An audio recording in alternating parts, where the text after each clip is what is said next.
இந்த ரெசிபி செய்யறதுக்கு முதல்ல ஸ்டஃபிங் ரெடி பண்ணிக்கலாம். ஒரு பேன் வச்சு 2 ஸ்பூன் ஆயில் சேர்த்துக்குங்க. ஆயில் சூடானதும் 1/4 டீஸ்பூன் சீரகம் சேர்த்துங்க. இது பொரிஞ்சதும் பொடியாக நறுக்குன பெரிய வெங்காயம் 1, ஒரு பச்சை மிளகாய் இதையும் சேர்த்துங்க.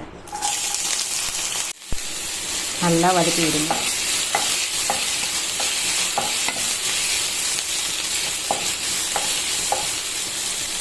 இஞ்சி பூண்டு பேஸ்ட்டு 1/4 ஸ்பூன் சேர்த்துங்க. இதையும் நல்லா வதக்கி விடுங்க. இப்போ நல்லா வதங்கிச்சு. 1/2 ஸ்பூன் மிளகாய் தூள் சேர்த்துங்க. 1/4 டீஸ்பூன் கரம் மசாலா சேர்த்துங்க. சிம்லேயே வச்சு நல்லா வதக்கி விடுங்க. 2 ஸ்பூன் டொமேட்டோ சாஸ் சேர்த்துங்க.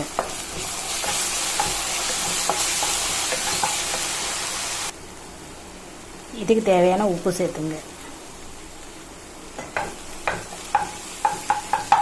இப்போ ஸ்டஃபிங் நல்லா ரெடி ஆகிடுச்சு. இப்போ ஆஃப் பண்ணிவிடுங்க. கொஞ்சம் கொத்தமல்லி தழையை தூவிங்க. சேர்த்துங்க. இந்த மாதிரி ஒரு கிண்ணம் எடுத்து இப்படி ப்ரெஸ் பண்ணி எடுத்துங்க. இந்த மாதிரி கட் பண்ணி எடுத்துங்க. இப்போ ஸ்டஃபிங் இது உள்ள வைக்கலாம். இப்போ 2 முட்டை உடச்சி ஊற்றிக்கலாம். இப்போ அது கூடவே 1/4 டீஸ்பூன் மிளகுத்தூள் சேர்த்துக்கலாம். கொஞ்சமாக சால்ட்டு சேர்த்துங்க. நல்லா பீட் பண்ணிடுங்க. இப்போ ஒரு ப்ரெட் பீஸ் எடுத்துங்க. இப்போ ஸ்டஃபிங் இது மாதிரி மேலே வச்சு அப்ளை பண்ணிவிடுங்க. இன்னொரு ப்ரெட் பீஸ் மேலே வச்சுக்கலாம்.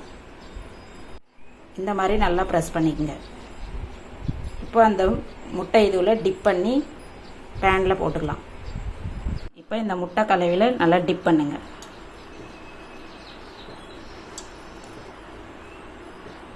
ஸ்டஃபிங் எதுவும் வெளியே வராத மாதிரி டிப் பண்ணி எடுங்க.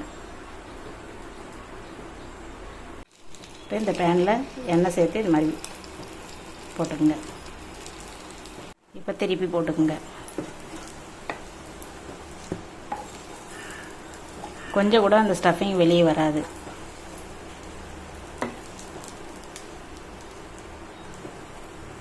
இப்போ சூப்பரான பிரேக்ஃபாஸ்ட் ரெடி. இந்த மாதிரி குழந்தைங்களுக்கு செஞ்சு கொடுத்தீங்கன்னா குழந்தைங்க விரும்பி சாப்பிடுவாங்க.